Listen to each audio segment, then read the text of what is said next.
ఆవుమూత్రం ఆవు పేడ కూడా చల్లండి దగ్గర ఉంటే తీసుకురండి. అక్కడ కార్యకర్తలు ఎవరైనా ఆవు పేడ కొద్దిగా ఆవు పేడ తీసుకురండి. ఇక్కడ ఉన్నది అమ్మవారి గుడి పక్కకు ఆవు దగ్గర.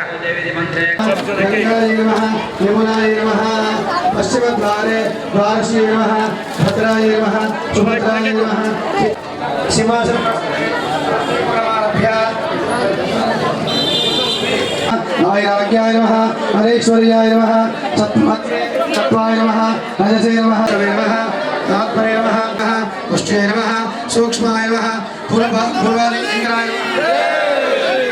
नमः अरुणाय नमः वायवे नमः कुबेराय नमः ये चित्वा अंदर చెప్పండి सर्वदेव मयीशानि त्रैलोक्य आह्लाद कारिणी त्वां प्रतिष्ठापयामि अत्र मंदिरे सूर्यश्च यावदेश वसुंधरा तावत्त्वं देवदेवेशि मंदिरे अस्मिन् स्थिरो भव. తల్లి మిథమ తల్లి ఎప్పటిదాకైతే ఈ భూమి ఆకాశము నక్షత్రాలు చంద్రుడు చూడుంటారు.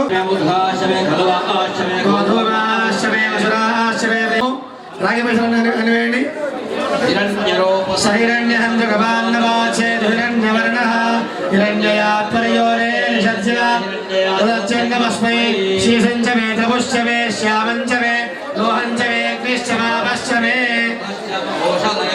ఓం యా జాతా భోషదయో దేవేభ్యః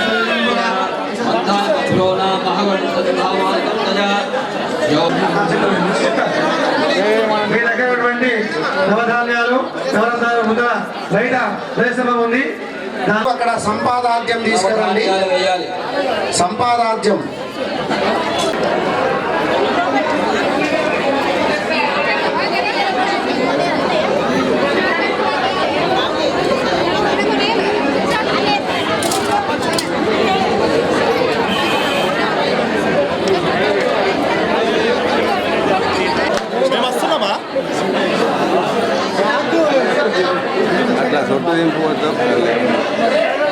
అయ్యా అయ్యా ముహూర్తం సమయం అవుతున్నది. అందరూ కూడా భక్తులు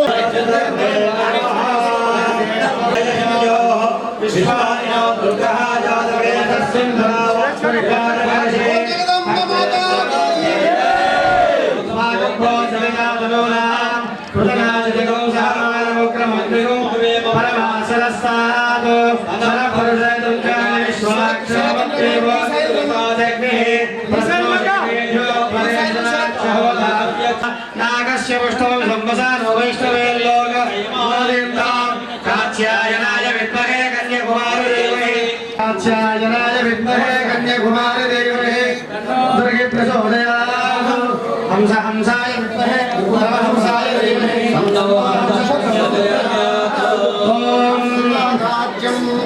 कात्यायनाय विद्महे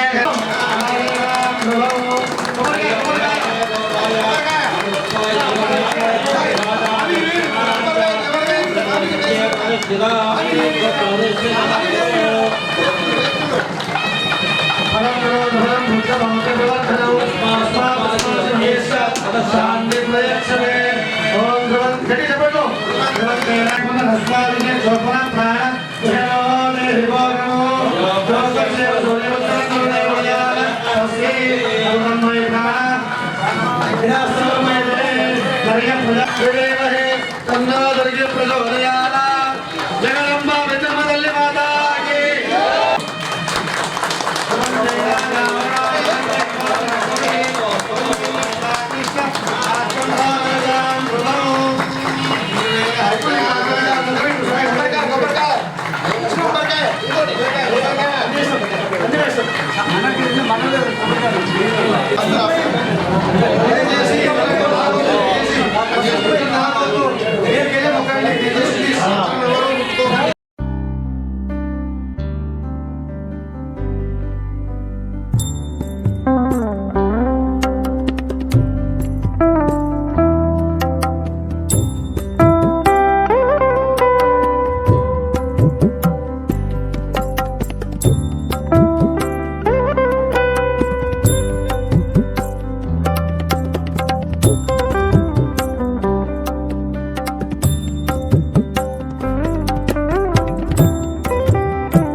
भगवान की।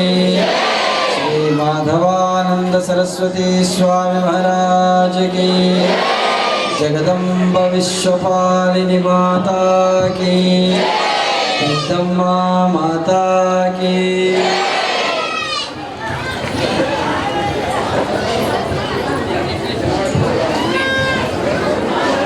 మూడు రోజులుగా ప్రతిష్టాపన కార్యం అత్యంత వైభవపేతంగా జరిగి 10:25 స్థాపన పూర్తి చేసుకొని ఇంకా కొద్దిసేపట్లో ప్రాణ ప్రతిష్ఠా కార్యక్రమం అంతా అయిన తర్వాత తొందరపడి అయ్యగారులను దోసేసి మాకే మంత్రాలు వస్తాయని మీద పడదు.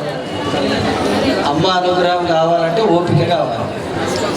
మామూలుగా చెప్తారు కదా, సబర్ కా ఫల్ మీఠా.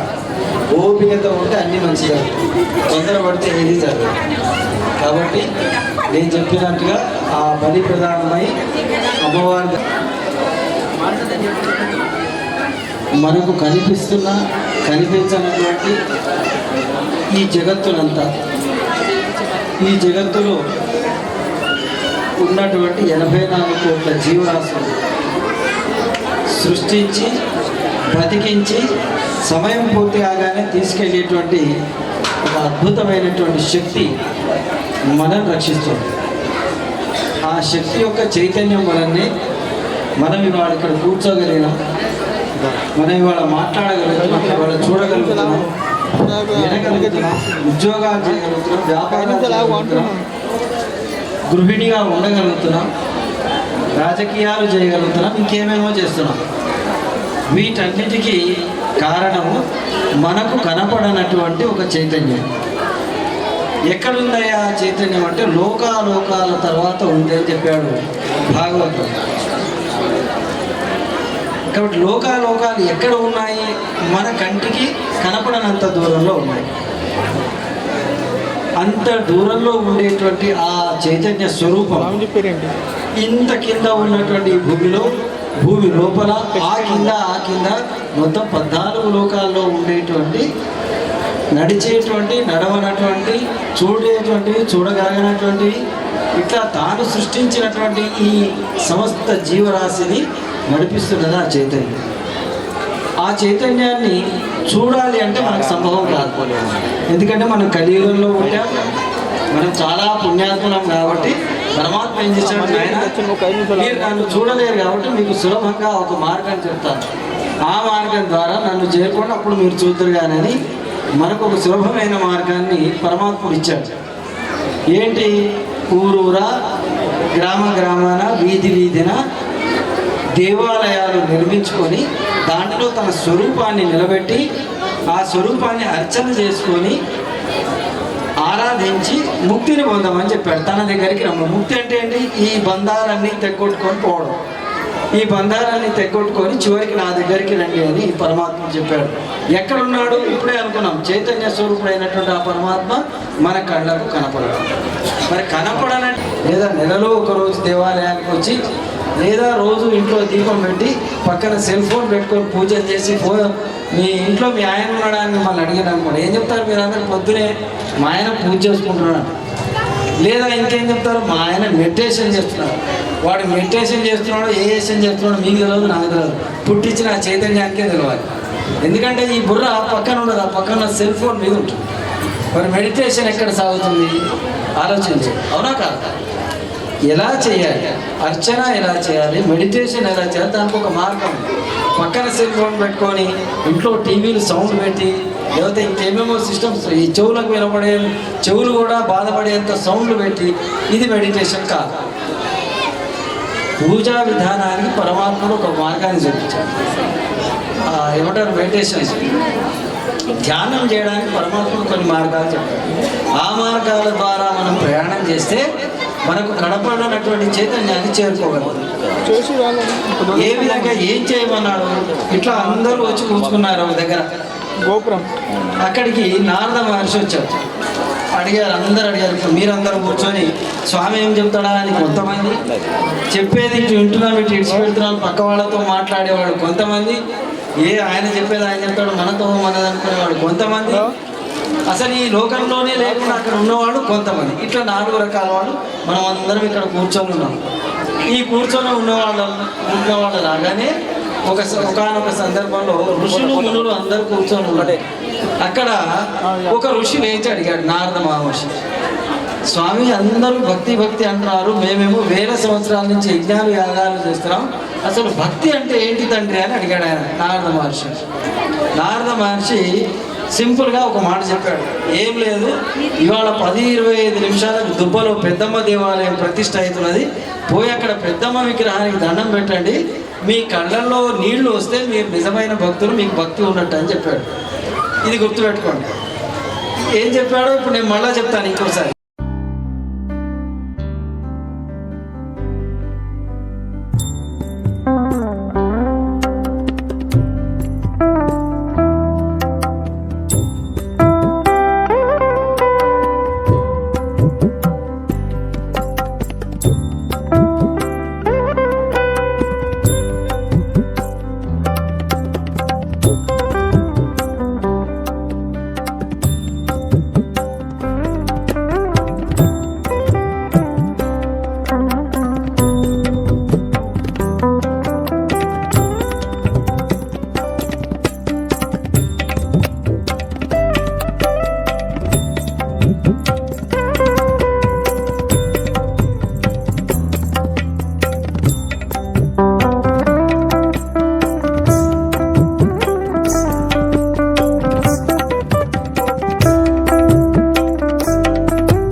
పూర్ణఫలదా సమస్తవిధ సకల ఫల ప్రాప్త్యర్థం పూర్ణావతి భోష్యే.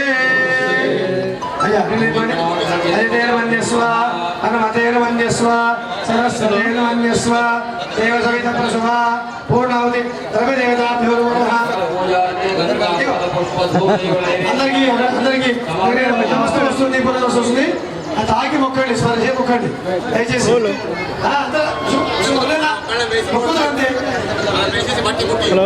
పూర్ణావతి ద్రవ్యదేవతాభ్యో నమః. యోగశాల కాడ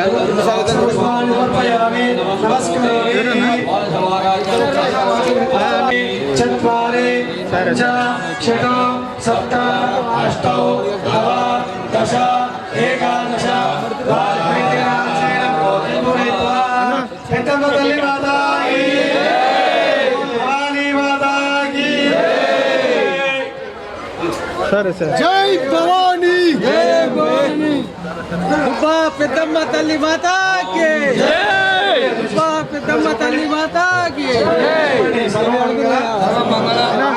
మాంగళ్యే శివే సర్వార్థ సాధికే శరణ్యే త్ర్యంబకే గౌరీ నారాయణి నమోస్తుతే కళ్యాణ దాత్రీం కళ్యాణీం సర్వకామ ప్రబోధినీం భవనం సప్తదే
भवानी माता की जय जय अम्बे जगदम्बे जय जय अम्बे जगदम्बे जय दुर्गे जय दुर्गे जय जय दुर्गे जय दुर्गे जय जय अम्बे जगदम्बे जय जय अम्बे जगदम्बे जय जय दुर्गे जय दुर्गे जय दुर्गे जय दुर्गे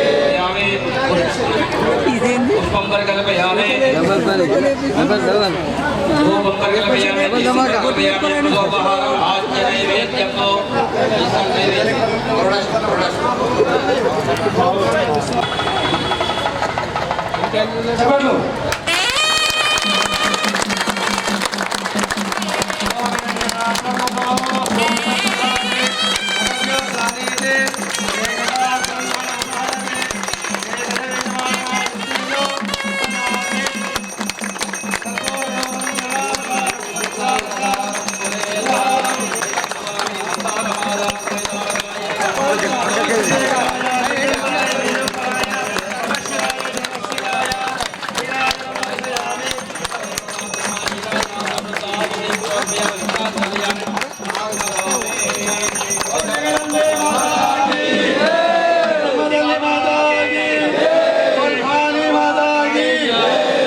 చుట్టూ వెళ్ళి దేవ నమోస్తుతే బలో యజ్ఞేశ్వర భగవానికి మంత్రహీనం క్రియాహీనం భక్తిహీనం ఉదాసన యజ్ఞత్వయ దేవ పరిపూర్ణతస్తుతే అనేన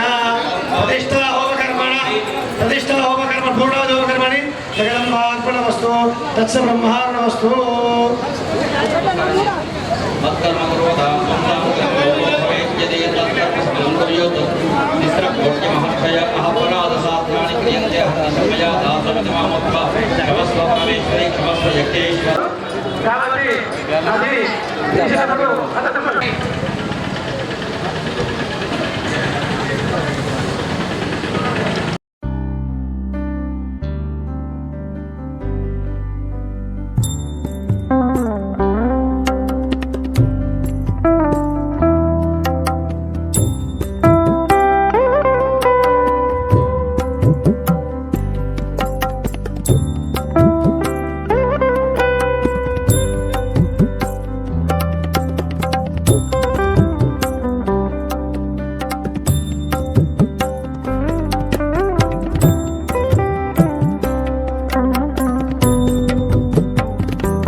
नैवेद्यं निवेदयामि नारिकेलखण्ड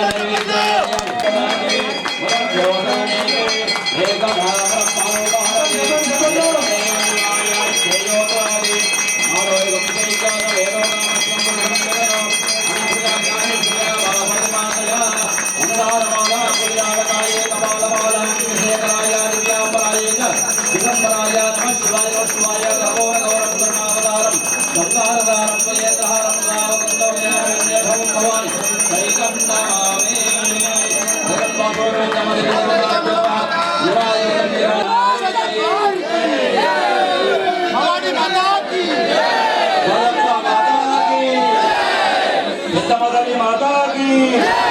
कन्याकुमार धीमहि तन्नो गणेश प्रचोदयात् पुरुषाय विद्महे महादेवाय धीमहि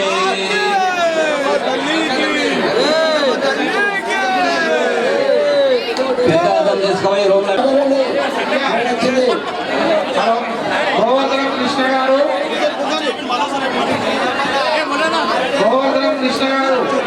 మీరు ఇచ్చిన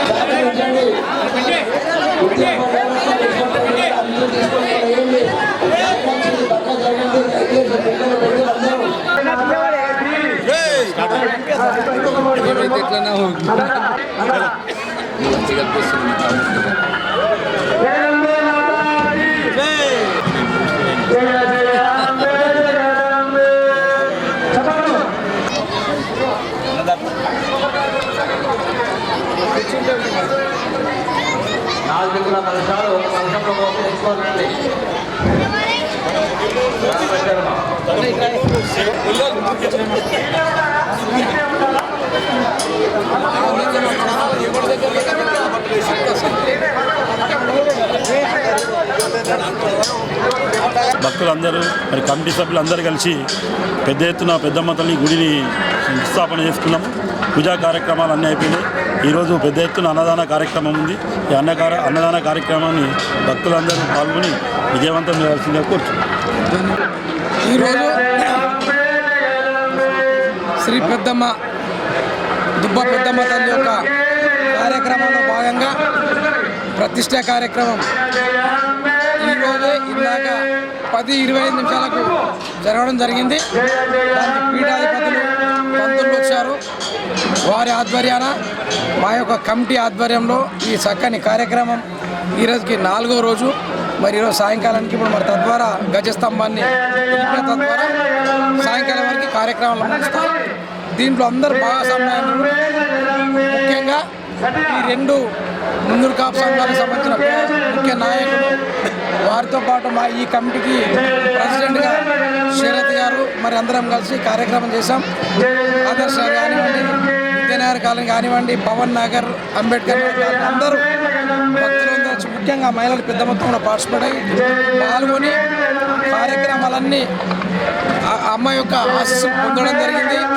మరి అమ్మవారిని ప్రతిష్ఠించేటప్పుడు అందరి హర్షధ్వానాలతో చక్కని కార్యక్రమం జరిగి ఆ కార్యక్రమం ముగిసిన తద్వారా భక్తులందరికీ భోజన సౌకర్యాలు భోజన వసతి కల్పించాం కనుక దానికి సిద్ధు గారు మరి వారు స్వయంగా ఈ 4 రోజుల నుంచి జరుగుతున్న అన్నదాన కార్యక్రమం వారు స్వతహాగా నిర్వర్తిస్తున్నారు. మరి సందర్భంగా వచ్చిన భక్తులందరికీ మరి మాకు అన్నదానాన్ని చేసిన సిద్ధు గారికి కమిటీ తరఫున పేరున అందరికీ ధన్యవాదాలు తెలుపుతా ఉన్నాం.